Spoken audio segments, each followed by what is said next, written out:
예, 저는 벌써 작년이 된 것 같은데 지난번에 북한 동포를 돕는 결핵 제로운동본부라는 곳에서 요청을 받은 적이 있습니다.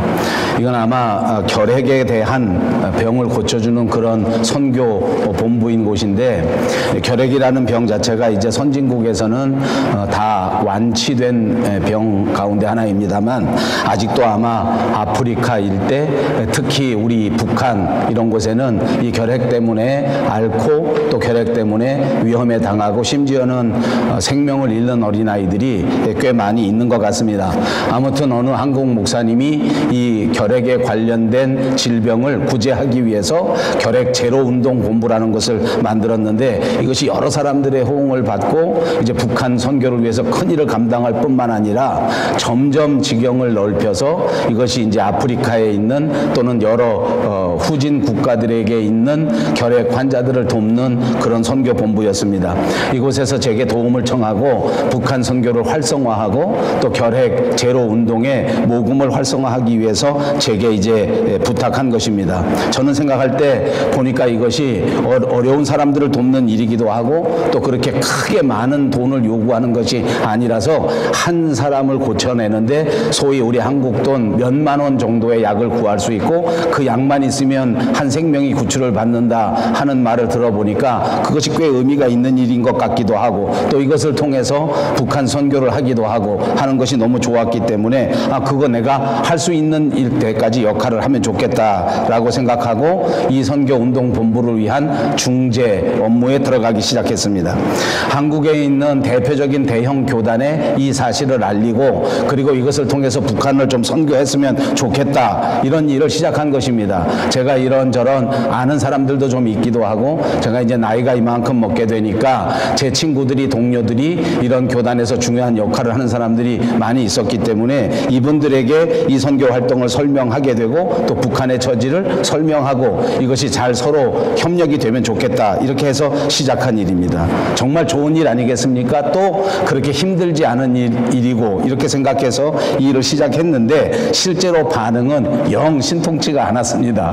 여러 사람들한테 부탁을 했지만 이것에 대한 생각이 서로 달랐고, 또 북한이라고 하는 나라, 이 나라하고 서로 무슨 일을 하려고 하면 여러 가지 복잡한 행정 절차가 있더라고요. 한국 정부의 승인을 받아야 하고 북한 사람들을 접촉하려면 또 이런저런 절차를 밟아야 하는데 그 행정 절차가 간단하지 않았습니다. 여러분 아시는 것처럼 한동안 또 분위기가 잘 무르익어서 북한을 도와야 되겠다, 제재가 있지만 이런 질병을 돕는 약품 같은 것들은 무난하게 들어갈 수 있다 한 것에서 시작했는데, 또 북한에서 무슨 실험을 하고 미사일을 발사하게 되니까 갑자기 예상했던 모든 방문단들의 방북이 다 취소돼 버리고, 또 한국 정부에서 갑자기 이런저런 말을 하기 때문에 성공하지 못했던 경험이 있습니다. 제가 말씀드리려고 하는 것은 이것이 좋은 일이고 보람된 일일 뿐만 아니라 우리가 좀 감당할 수 있는 일이겠다 생각해서 제가 일을 시작했는데, 그러면 이렇게 좋은 일이고 또 선한 의도를 가지고 시작한 일은 마땅히 그 일이 탄탄대로에 의해서 진행되어지고 또 아름답게 열매가 맺혀지면 얼마나 좋겠는가, 이런 말씀을 드리고 있는 것입니다. 사실은 좋은 일이면 또 보람된 일이라면 또 의미 있는 일이라고 하면 분명히 아름다운 결과가 있어야 하는데, 실제로 이 일을 수행하고 실제로 이 일을 감당하는 것은 또 다른 의미가 있는 일이고 그것이 결코 간단한 일은 아닐 것이다, 이런 말씀을 드리고 있는 것입니다. 오늘 우리가 마주친 이 성경 본문은 제자됨 그리고 전도라고 하는 제목을 붙여드렸습니다. 그리스도인이 된다고 하는 것은 예수님의 제자가 되는 것이고, 또 제자가 되었다고 하는 것은 이제부터 나가 복음을 전하는 이 일을 감당하는 것을 의미합니다. 이것은 제가 생각했던 북한 주민들을 돕는 결핵제로 운동에 비교할 바가 아닌 만큼 의미 있는 일이요, 좋은 일이요, 또 우리 누구나가 감당해야 될 일인 것이 분명합니다. 그러니까 이 일도 마땅히 스무스하게 잘 진행되어지고, 이 일을 하겠다고 결심하는 순간부터 우리 인생의 모든 일들이 새로워지고 새로운 보람이 생겨지고 새로운 의미가 생겨지고 새로운 행복이 우리 자신에게 또 우리 가정에게 우리 교회에게 충만하게 내려야 될 테라고 생각할 것인데, 이것도 그렇게 간단치가 않습니다. 제자로서 살아가는 일이 스무스하기는커녕 오히려 교회 다니면서 의문이 생기기도 하고, 또는 교회 다니면서 심지어 교인들 간에 서로 오해가 생겨지게 되고, 갈등도 생겨지게 되고, 분란도 생겨지게 되고, 심지어는 서로 다투고 싸우고 분열되는 일들도 일어납니다. 그러므로 오늘 우리가 제자 된다고 하는 것이 그렇게 간단한 일이 아니다. 또 우리가 제자가 되어 복음을 전도하고 살아가는 일도 결코 쉽지 않다 하는 것을 우리가 다시 한번 깨닫고, 오늘 이 본문 말씀을 통해서 우리가 제자로서 또 전도를 감당하는 사람으로서 살아갈 때 하나님이 주시는 큰 지혜와 능력과 권위를 얻으실 수 있는 이 귀한 시간이 되시기를 주님의 이름으로 축복합니다. 오늘 본문의 내용을 살펴보시면 예수님께서는 갈릴리 전도의 마지막 사역 부분에 가 있는 것입니다. 이제 예수님께서는 12 제자를 파송하십니다. 오늘 모든 게 다 안 돼요. 이것도 안 되고, 찬양대도 안 되고, 기도 순서도 안 되고, 이것 왜 이렇게 되고 있네요. 예. 본문 1절 말씀해 보시면 예수께서 12 제자를 불러 모으사 모든 귀신을 제어하며 병을 고치는 능력과 권위를 주셨다. 이렇게 말씀을 시작합니다. 예수님은 우리에게 말씀하실 때 모든 민족으로 제자 삼으라 하고 명령하셨습니다. 그러므로 우리는 당연히 모든 민족을 제자 삼고 예수님의 제자로 만들어야 할 사명과 의무가 있다는 것을 깨닫습니다. 그렇게 하기 위해서 가장 중요한 것 가운데 하나는 우리가 먼저 예수 그리스도의 제자가 되는 것입니다. 내 자신이 예수 그리스도의 제자가 되어 제자됨의 삶을 살지 못하면서 다른 사람을 제자되게 할 수는 없는 노릇이지 않습니까? 우리는 우리 스스로가 먼저 하나님 앞에 온전한 제자가 되기 위하여 애쓰고 수고하는 사람들이 되어야 될 줄로 믿습니다.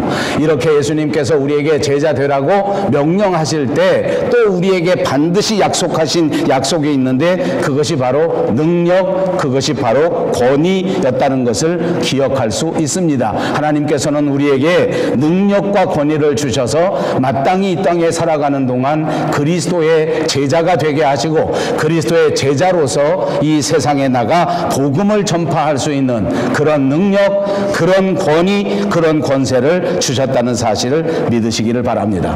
그렇습니다. 우리가 세상에 나가 그리스도의 제자로 살아갈 수 있는 능력이 부족하지만 하나님께서 우리에게 능력을 주셨다는 사실을 믿을 때에 우리의 삶에 능력의 열매가 나타나게 되는 것입니다. 우리가 세상에 나가 제자로서 살아갈 때 만나야 되는 그 간단치 않은 모든 싸움, 모든 갈등, 모든 분쟁에서도 주께서 우리에게 주신 권위, 주님이 우리에게 주신 권세가 있다는 사실을 믿고 담대하게 살아가시는 여러분들 모두가 되시기를 다시 한번 주님의 이름으로 축복합니다. 그것이 제자됨이요, 그것이 제자로서의 삶입니다. 그렇습니다. 우리가 제자라고 하면 일단 우리가 해야 할 일이 있는데, 그것이 바로 전도입니다.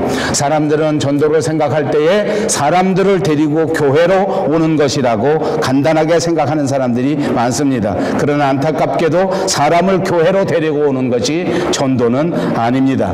이 전도라고 하는 것의 깊은 뜻은 사망에 이르게 되는 사람들을 건져내서 생명으로 옮겨놓는 것, 이것이 바로 전도인 것을 깨달아야 할 것입니다. 그만큼 깊은 의미를 가진 것이요, 그만큼 심오한 사명이라고 하는 것도 우리는 기억해야 합니다. 그러므로 전도는 마귀에게 사로잡혀서 어둠의 권세로 이 세상에 살아가는 자들이 이 말씀을 통하여 해방받게 되는 것, 그것이 또한 전도입니다. 예수님을 구주로 영접한 사람들은 그 순간 귀신에게서부터 벗어나게 된다, 귀신에게서부터 해방되게 된다 하는 결코 간단치 않은 의미를 가진 것이 전도란 말입니다. 그리고 하나님께서는 이 전도하실 때에 사람을 사용하십니다. 하나님께서 이 전도의 귀한 사명을 이룰 때에 반드시 사람을 사용하시기에 우리 사람은 하나님 앞에 전도를 위한 도구가 된다고 하는 사실을 깨달을 수 있습니다. 신약 성경 그 역사 가운데 가장 위대한 전도자를 찾는다면 저는 사도 바울을 꼽겠습니다. 사도 바울은 이 전도의 사명을 받고 복음을 전파하는 일을 그 스스로 생각할 때에 그것이 너무 좋은 일이라서, 그것이 너무 행복한 일이라서 그는 자신이 가지고 있는 모든 것들을 과감하게 내려놓고 던져버리고, 그리고 스스로 자기가 가지고 있었던 그 많은 자랑거리들을 배설물처럼 여기면서 예수 믿고 복음을 전도하게 된 것, 다른 사람을 이 귀신의 권세에서부터 건져내서 하나님의 나라로 옮겨놓는 이 일이 너무 소중하고 너무 귀하고 너무 기뻐서, 성경의 역사에 보니까 그는 이 일 때문에 핍박을 받았지만 그래도 그 핍박 속에서 무너지지 않고 기뻐하면서 살았다고 합니다. 심지어는 복음을 전도하는 것 때문에 감옥에 갇히게 되었는데 그 감옥에 갇혀서도 너무 좋아서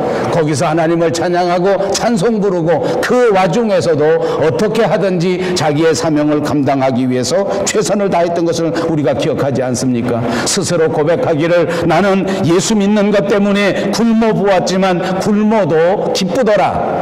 예수 믿는 것 때문에 매를 맞고, 예수 믿는 것 때문에 배고픔을 겪고, 예수 믿는 것 때문에 불과 칼의 위협을 받고, 예수 믿는 것 때문에 매를 맞고, 심지어는 예수 믿는 것 때문에 내 생명이 위험에 처한 적도 있었지만 그 모든 것들 가운데서도 내가 예수님을 전파할 수 있다고 하는 이 위대한 사명이 더 기쁘고 더 행복하더라 라고 고백했더랬습니다. 내가 복음을 전하는데 이런 위험을 만나고 이런 죽음을 만나고 이런 힘든 일을 만난다고 할지라도 기쁘고 행복하다. 도대체 어떻게 하면, 도대체 왜 사도 바울은 도구로 사용될 때 이런 간증을 할 수 있었습니까? 그것은 바로 그 마음속에 예수 그리스도가 계셨기 때문입니다. 사랑하는 여러분, 오늘 저와 여러분의 심령 위에 임재해 주신 그리스도를 깨닫는다면 우리는 어떤 환경에 있을지라도, 어떤 삶의 처지에 있을지라도 항상 기뻐한다고 고백할 수 있게 될 줄로 믿습니다. 여러분 기억하십니까? 사도 바울은 정말 자랑할 것이 많은 사람 가운데 하나였습니다. 그는 가말리엘이라고 하는 위대한 사람, 위대한 선생의 문화였었고, 그는 스스로가 바리새인 중에 바리새인이요 그 중에서도 가장 고귀하다고 할 수 있는 베냐민 지파의 한 사람이었고, 전통을 중시하는 히브리 사람들 중에 히브리인이었고, 율법에 대하여 아무 흠도 잡을 수 없는 그런 사람이었는데, 이 모든 것들을 뒤로하고 자기가 자랑할 것은 오직 예수, 내가 붙들을 것은 오직 예수밖에 없다고 고백했던 것입니다. 사랑하는 여러분, 오늘 저와 여러분의 삶의 고백 가운데 이 사도 바울과 같은 고백이 꼭 있으시기를 바랍니다. 오직 예수, 예수님만 붙잡고 우리들에게 주어진 삶을 승리할 수 있는 여러분 모두가 되시기를 다시 한번 주님의 이름으로 축복합니다. 그렇습니다. 하나님께서는 이토록 오직 예수 그리스도를 고백하는 그야말로 믿음의 사람을 도구로 사용하셔서 하나님의 나라를 확장한다는 것입니다. 그렇습니다. 믿음의 사람이 하나님 앞에 쓰임받는 것입니다. 믿음이 있어야 하나님의 도구가 되는 것입니다. 그렇게 믿음을 가지고 주의 도구가 된 사람에게 오늘 본문이 분명하게 약속해 준 것은 능력과 권위입니다. 예수님이 주시는 것입니다. 주님이 삶의 능력을 주십니다. 주님이 삶의 권위를 주십니다. 그냥 이 사명을 맡기신 것이 아니고, 그냥 세상에 내보내신 것이 아니고, 예수님이 우리에게 능력과 권위를 주신다.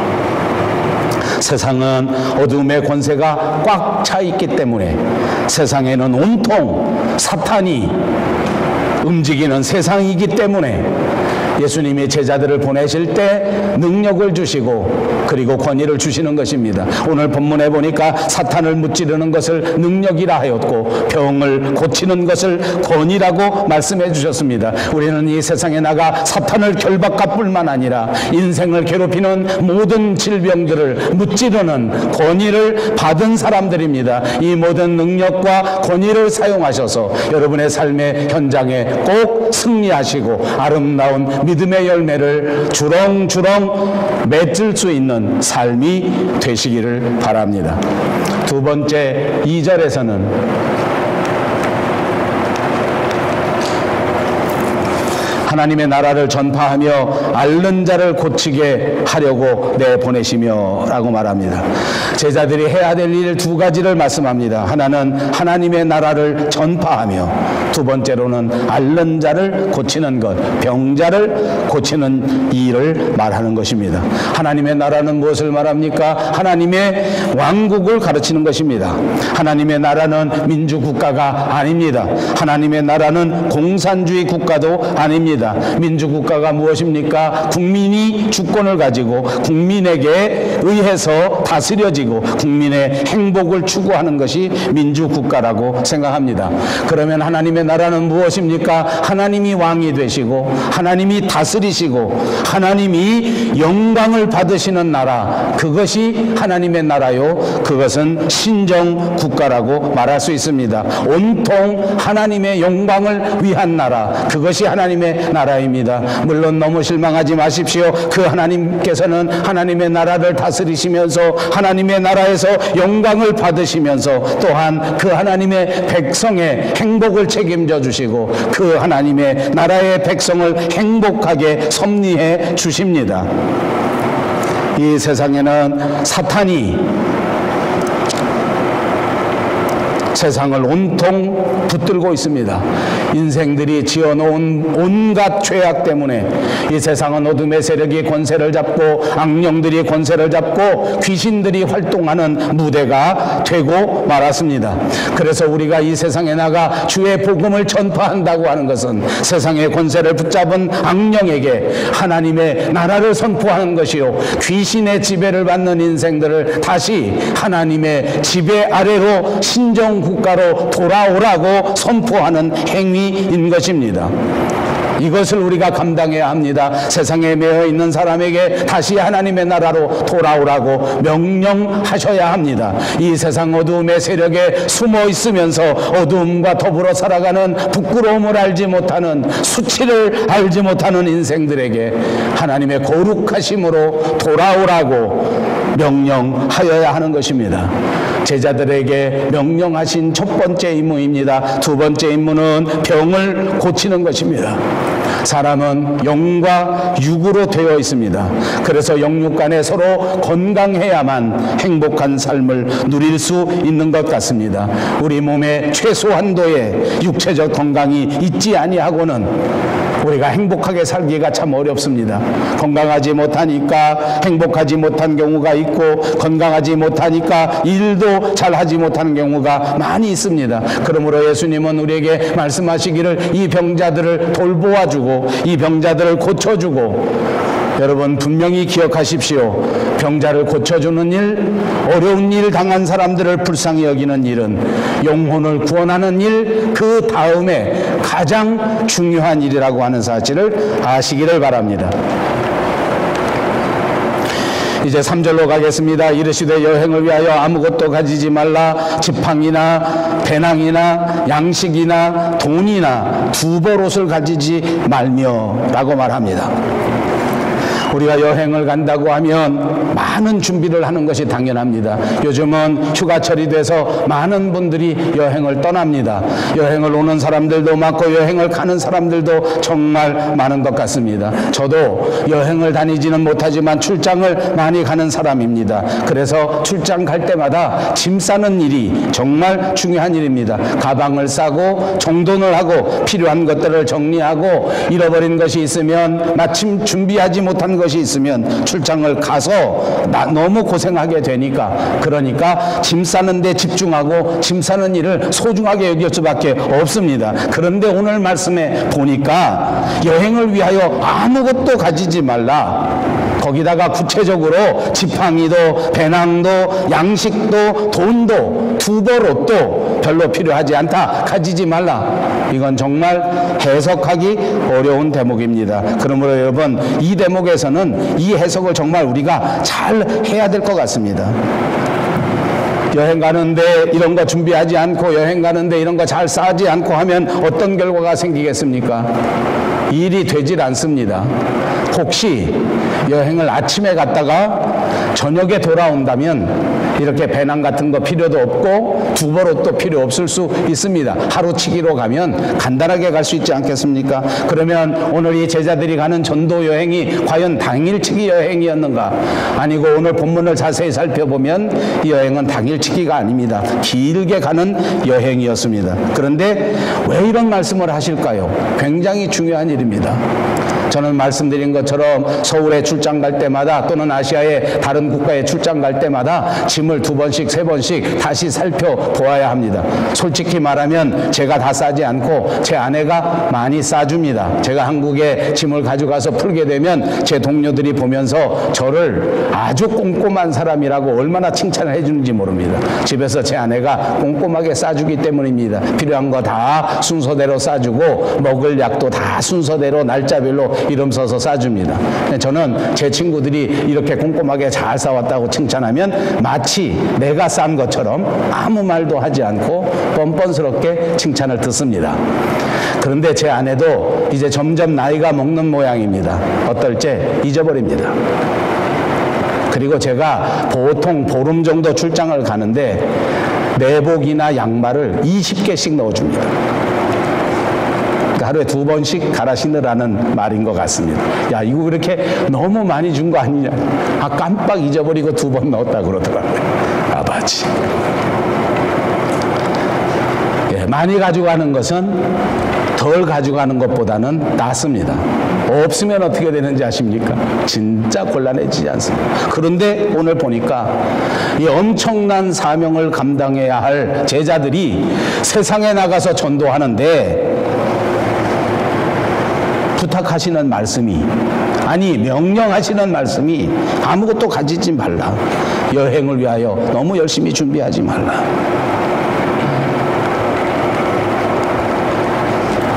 저는 목회하면서 시작할 때서부터 지금까지 신학교에서 목사가 되고자 하는 사람들을 가르치는 일에 종사해 왔습니다. 제가 목회를 하려고 하는 사람들을 가르칠 때 늘 강조하는 것이 이게 훨씬 더 많이 준비해야 된다. 훨씬 더 많이 준비해야 된다. 신학만 공부해서 되는 것도 아니고 요즘은 과학을 공부해야 어디 가서 설교도 하고 요즘은 인문학을 공부해야 설교도 똑바로 할 수 있고 그리고 보니까 인문학 공부하랴 무슨 음악 공부하랴 무슨 신학 공부하랴 역사 공부하랴 뭐 내가 생각해도 신학교 들어오면 졸업이 안 될 것 같아요. 졸업해 나가는 삶을 보면 도대체 이 정도 배워가지고 나가서 어떻게 목회를 할까 걱정이 앞섭니다. 여러분, 근데 오늘 이 성경 말씀 제가 한번 해석해 볼 것인데 여러분 오해 없이 들으시기를 바라고 정말 잘 이해하고 이 말씀을 들으시기 바랍니다. 혹시 잘못 듣고 잘못 해석해서 아, 예수 믿고 세상 사는 거는 그냥 가만히 있으면 되는구나, 아무 준비도 하지 않고 가면 되는구나 라고 해석하는 분이 한 사람도 없기를 바랍니다. 저는 이 대목을 해석합니다. 하나님의 일을 감당하는 일, 주의 사명을 감당하는 일은 최소한도만 준비하게 되면 나머지는 하나님이 책임지신다. 아멘. 사명 감당은 최소한으로 준비하면 나머지는 하나님이 책임지신다. 시작.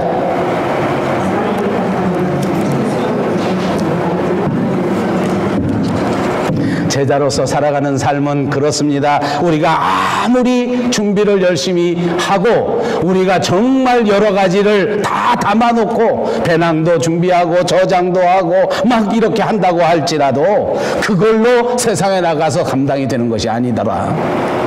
여러분, 어렸을 적에는 저희가 아이들을 잘 기르기 위해서 별의별 것을 다 가르칩니다. 우리 대한민국, 우리 조국은 온 세계에서 교육을 제일 잘 시키기로 유명한 민족 아닙니까? 2살, 3살, 4살만 되면 별의별 것을 다 가르칩니다. 저도 보니까 저희 손주들이 5살, 6살 학교도 가기 전에 피아노도 배우고 미술도 배우고 별의별 것을 다 배웁니다.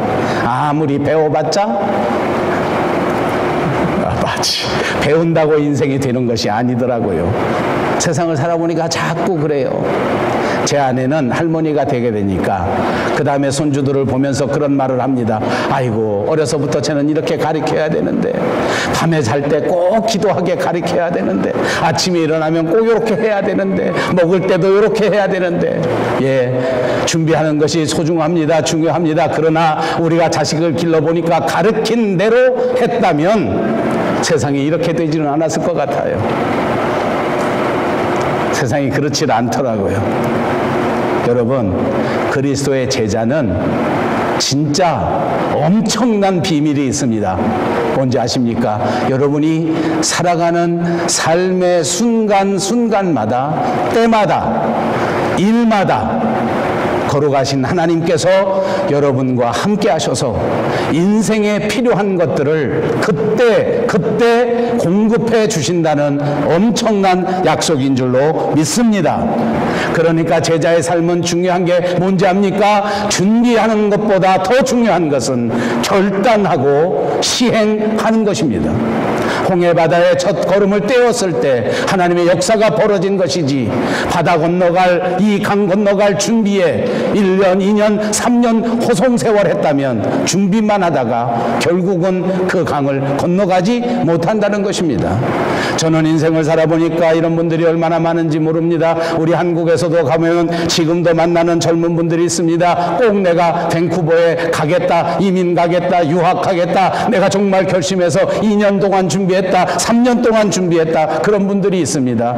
솔직히 말하면 이 밴쿠버에 살다 보니까 아무 준비 없이 온 분들을 보면 한심하기도 합니다. 어떤 분은 진짜 아무 준비 없이 오기도 하더라고요. 그것도 한심하긴 해요. 그런데 더 한심한 건 준비만 하고 지금도 못 오는 것입니다. 그런 사람 한국에 가면 많습니다. 5년, 10년 동안 계속 준비합니다. 갈 때마다 제게 이야기합니다. 목사님 꼭 가야 되는데. 아바치. 그렇습니다. 믿음으로 실천하는 것이 중요하다는 것입니다. 실천하십시다. 여러분이 실천하셔서 첫 걸음을 떼면 하나님이 책임져 주실 줄로 믿습니다. 여러분 보십시오. 오늘 본문에 가지지 말라는 것을 말씀합니다. 첫 번째, 지팡이를 가지지 말라. 지팡이가 뭔지 압니까? 길 갈 때 의지하는 게 지팡이입니다. 필요 없다는 것입니다. 우리 인생에 의지해야 할 분은 우리 주 예수 그리스도만 붙들면 된다는 것입니다. 여러분, 지팡이는 길 갈 때 길을 의지하는 것뿐만이 아닙니다. 만약 걸어가는 동안 위험한 동물이 등장하면 지팡이로 걷어찰 것입니다. 만약 길을 걸어가다가 강도를 만나면 지팡이를 딱 들고 그리고 강도를 방어하는 것입니다. 인생을 방어하는 것입니다. 몸을 보호하는 데 쓰는 호신용 도구입니다. 사랑하는 여러분, 주의 일을 감당하는 동안 여러분의 호신은 지팡이가 감당하는 것이 아니란 말입니다. 여러분, 도둑맞지 않기 위해서 집에서 이런저런 시설을 하는 것, 이런저런 카메라를 달아놓는 것, 그것이 우리를 보호해 주는 것이 아닙니다. 여호와 하나님의 불꽃 같은 두 눈이 여러분의 인생을 보호해 주실 줄로 믿습니다. 그러므로 주의 일을 감당하는 사람은 다른 지팡이가 필요 없다는 의미입니다. 두 번째로는 배낭입니다. 배낭은 무엇입니까? 이런저런 물건들을 집어넣는 주머니입니다. 나중에 쓸 것을 집어넣습니다. 지금 필요한 것을 집어넣습니다. 요즘 보니까 백팩이 만들어져서 선전을 하는데 얼마나 많이 집어넣는지 모릅니다. 저는 그 선전에 속아서 백팩을 벌써 3개나 샀습니다. 많이 들어가니까 선전에 보니까 별의별 걸 다 집어넣더라고요. 거기다가 막상 사보니까 그게 그거예요. 집어넣을 수가 없더라고요. 여러분, 주머니를 가지지 말라는 것은 무엇입니까? 우리가 살아가는 인생에 내가 돈을 준비해놓고, 내가 건강을 준비해놓고, 내가 이런저런 필요한 것을 다 준비해놓고 그 배낭만 밀고 가면 아무 걱정 없다라고 생각할지 몰라도 우리 인생에 그것이 그렇게 중요한 게 아닙니다. 이 모든 좋은 것들을 우리 하나님 앞에 맡겨놓으시고, 하나님 앞에 저축하시고, 하나님께 저장해 놓는 지혜가 여러분들에게 있으시기를 주님의 이름으로 축복합니다. 또 준비하지 말라는 게 뭔지 압니까? 양식입니다. 오늘 이 순간도 하나님이 필요하시다면 우리에게 만나를 주실 줄로 믿으시기를 바랍니다. 4번째로는 돈을 준비하지 말라 하였습니다. 5번째는 2벌 옷도 필요하지 않다고 하였습니다. 주님의 제자가 되었는데 너무나 세상적인 것에 매달려 살지 말라는 의미인 줄로 믿으시기를 바랍니다. 우리가 그리스도인이 되었는데 여전히 세상 염려에 붙들리고, 여전히 세상 걱정에 붙들리고, 여전히 세상 물질 생활에 매여 산다면 언제 주의 일을 할 수 있겠느냐 하는 의미로 받아들이시기를 바랍니다. 4번째 4절입니다. 어느 집에 들어가든지 거기서 머물다가 거기서 떠나라. 이것도 해석이 필요한 대목 아닙니까? 제자들이나 전도자들에게는 이런 위험이 있었습니다. 어떤 위험인가 하면 바로 이것입니다. 그들은 세상 곳곳에 나가 다니면서 이 하나님이 주신 능력으로 세상을 이기고, 이 하나님이 주신 권위로 병자들을 고쳤습니다. 여러분 어떻게 생각하십니까? 제가 목회하면서 보니까 이 세상 사람들에게 가장 인기 좋은 것은 병자를 고치는 일입니다. 환자를 고치는 일이 최고의 인기가 아닌가 싶습니다. 자, 이 제자들은 귀신도 내쫓아 버릴 수가 있습니다. 자, 이 환자들은 병자들을 고칠 수 있습니다. 어떤 일이 벌어지겠습니까? 가는 곳마다 사람들의 환영을 받습니다. 가는 곳마다 사람들의 환호를 받습니다. 모여있는 모든 사람들이 예수님의 제자들을 예수님처럼 숭상합니다. 하나님처럼 높이 경배하게 될 것입니다. 이제 사람들은 이 제자들에게 모든 좋은 것을 다 희생하면서 주려고 생각할 것입니다. 자, 이렇게 되면 어떤 일이 벌어지는가 하니, 제자들의 마음속에, 제자도 인간이기 때문에 이 주의 일을 하다가 내 이익을 취해야 되겠다 하는 생각이 조금씩 올라오기 시작하고, 까딱 잘못하면 주의 일을 하면서 얻은 그 모든 칭찬과 격려와 물질을 나를 위해서 써야 되겠다 하는 생각이 작동할 수 있다는 말입니다. 그래서 그리스도인들은 이 세상에 매이면 안 됩니다. 하나님의 일을 하다가 하나님의 일하면서 얻은 모든 것들을 사적으로 사용하면 안 된다고 명령하신 것인 줄로 믿습니다. 제자들에게 필요한 태도는 하나님께서 주시는 것이 최선이다 라고 생각하면서 만족하는 것인 줄로 믿습니다. 제가 너무 덥고 힘드시니까 오늘 저만 힘드는지는 모르겠지만 여러분들도 힘드실 것 같아요. 재밌는 얘기 하나 할게요. 지난 주간에 제가 어떤 분과 이야기를 나누다가 그런 얘기를 했어요. 요즘은 한국 사람들이 수명이 많이 길어지니까, 또 제가 이제 나이가 60살이 넘어가다 보니까 제 친구들 나이 때에는 아직 60살 넘었는데 젊다 이렇게 생각하시는 분들이 많더라고요. 아직 내가 젊은데 한 가지 문제가 뭐냐면 머리가 빠지는 거예요. 어떻게 해야 되겠습니까? 여러분, 내가 다 아직 젊은데 머리 빠지면 어떻게 해야 되겠어요? 요즘 웬만하면 머리 심어줍니다. 별로 이게 감동이 안 되나. 내가 나이가 60이 넘었는데 아직은 좀 젊어 보여야 되겠는데 머리가 많이 빠지는 게 문제예요. 제 아내는 머리가 하얗습니다. 사실은 40대서부터 하였어요. 이제 여태까지 이렇게 조금씩 그 염색을 하고 이러고 있다가 얼마 전서부터 이 염색하지 말고 그냥 하얀 대로 놔둬야 되겠다. 그래서 이제 얼마 전부터 하얗게 놔뒀습니다. 보는 사람마다 인사가 많습니다. 아이고 사모님 안 돼요, 안 돼. 빨리 염색하세요. 뭐 혹시 염색하시는 분들 시험 들지 마시고 염색 정도 하시는 건 괜찮은 것 같아요. 제가 봐도. 막 여기다 머리를 심고 하는 건 좀 심한 것 같아요. 한국의 어느 신문 뉴스에 보니까 여의도 순복음교회 조용기 목사님이 가발을 쓰시고 나오셔서 설교를 하시더라고요. 얼마나 재밌던지 한참을 보고 웃었어요. 한참을 보고 웃었어요. 또 젊어 보여서 좋다, 그런 분도 있고요. 우리 황상희 집사님은 정말 훌륭한 분이에요. 믿음이 좋아가지고 젊어 보여서 좋다. 얼마나 긍정적인 생각이에요. 저는 좀 이상하다고 생각합니다. 안 재밌나 봐. 하나님이 주신 대로 자연스럽게 사는 게 좋을 것 같아요. 물론 젊은 분들은 뭐 좀 더 이뻐지려고 화장도 하고 뭐 성형도 하고 하는 거를 하지 말라 이렇게 하고 싶지 않습니다. 그러셔도 괜찮을 것 같아요. 너무 무리하시면 나중에 그 대가를 다 치르더라고요. 제 친구들을 보니까 대부분 그래요. 옛날에 보톡스 많이 맞은 사람 여기가 저보다 더 흉해졌더라고요. 저도 흉하긴 해요. 일찍 이렇게 막 이런 게 있어서. 저도 한국에만 가면 제 친척 저희 누나가 볼 때마다 꼭 그런 말 합니다. 한 방만 맞으면 되는데 여기다 한 방만 맞으면 재미없으신가 봐. 그만할게요. 우리가 주님의 제자가 돼서 살아가는 삶의 모습은 주님이 주신 것에 만족하는 겁니다. 생긴 것에 만족하시기를 바랍니다. 좀 구체적으로 말씀드리면 아파도 괜찮습니다.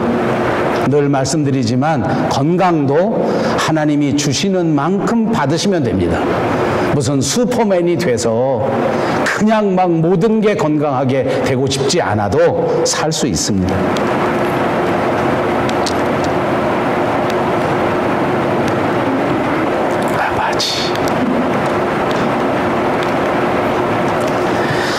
오 절입니다. 누구든지 너희를 영접하지 아니하거든 그 성에서 떠날 때 너희 발에서 먼지를 떨어버려 그들에게 증거를 삼으라 하고 말씀하십니다. 사도들을 거절하는 경우, 주의 종들을 거절하는 경우 먼지를 떨어버리라. 제자들을 거절한 것은 예수님을 거절한 것이요, 예수님을 거절한 것은 하나님을 거절한 것이라는 말씀입니다. 그러므로 예수님의 제자들이 위축되지 말 것을 말씀하신 것입니다. 지금 제자들을 유대 사회에 보냈는데 유대인들 중에는 하나님의 백성이 되기를 거절하는 사람들이 많이 있었습니다. 그들이 예수님의 제자들을 천대할 것은 너무나 뻔할 것 아닙니까? 거절합니다. 핍박합니다. 천대합니다. 그때에도 너무 위축되지 말라는 것입니다. 복음을 거절한 사람은 그냥 놔두고 우리 책임을 다하면 된다라는 그런 말씀을 우리에게 주신 것인 줄로 믿습니다. 마지막 6절입니다. 제자들이 나가 각 마을에 두루 다니며 곳곳에 복음을 전하며 병을 고치더라. 두루 다녔다. 제자들이 나가 각 마을에 두루 다녔다. 정확히 어느 지역을 다녔는지 어디를 갔는지는 성경에 기록되어 있지 않습니다. 그런데 분명한 사실은 오늘 본문에서 말씀하는 것처럼 각 마을에 두루 다녔다라는 것입니다. 여러 마을을 빠짐없이 다녔다는 것을 말하는 것 아닙니까? 골고루 다녔다는 것을 말하는 것입니다. 예수님에게 보냄을 받은 제자들이 나아가 여러 마을에 빠짐없이 골고루 두루 다녔습니다. 이 말을 다시 말하면 부지런하지 않으면 감당하지 못한다는 것을 의미한다고 생각합니다.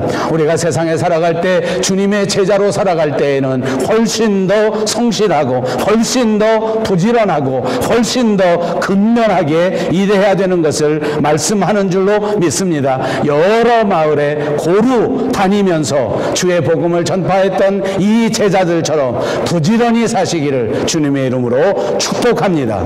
사랑하는 여러분, 저와 여러분은 과연 오늘 하나님 앞에 부름 받으신 제자로서 제자의 삶을 살아갈 때 부지런히 열심히 살아가고 있는지 스스로에게 자문해 보시기를 바랍니다. 그리스도인답게 제자답게 살아가기 위해서 노력하고 있는지 생각해 보시기 바랍니다. 바쁘게 움직인다고 정신없이 뛰어다니기만 한다고 해서 다 좋은 것도 아닐 것입니다. 잠언서 25장 5절에 보면 부지런한 자의 경영은 풍부함에 이를 것이나 조급한 자는 궁핍함에 이른다. 부지런한 자는 아름다운 열매를 맺을 수 있지만 조급 조급한 것은 아니라는 말입니다. 그러면 여러분, 부지런함과 조급함은 분명히 다른 것입니다. 우리의 삶의 태도에 있어서 조급한 자들이 아니라 부지런한 자들이 되시기를 바랍니다. 오늘 우리는 주님의 제자가 되었습니다. 오늘 우리는 교회에 다니는 사람이 되었습니다. 여러분, 오늘 이 순간 교회에 다니고 있는 것이 여러분에게 주어진 아름다운 특권이라고 하는 사실을 꼭 깨달으시기를 바랍니다. 아무나 교회 가는 것이 아닙니다. 오늘 이 순간에도 안타까운 마음으로 하나님의 교회를 찾아 가지 못하는 사람들이 얼마나 많은지 모릅니다. 중국에도 있습니다. 여러 나라에서 마음껏 찬양하지 못하는 사람들이 있단 말입니다. 그런데 오늘 이 순간에도 하나님 앞에 나와 예배할 수 있다고 하는 것이 하나님이 주신 특권입니다. 이 교회에서 내가 땀 흘려 수고하고 봉사할 수 있다면 이것은 하나님이 주신 더 아름다운 특권입니다. 전능하신 하나님께서 부족한 저와 여러분을 뽑으셔서 하나님의 나라의 일꾼으로 사용하신다는 사실을 깨닫고 감사하면서 부지런히 감당할 수 있는 우리들이 꼭 되어야 할 줄로 믿습니다. 꼭 이런 제자, 이런 전도자가 되셔서 하나님 앞에 영광을 돌릴 수 있는 저와 여러분, 그리고 우리 교회가 꼭 되시기를 주님의 이름으로 축복합니다.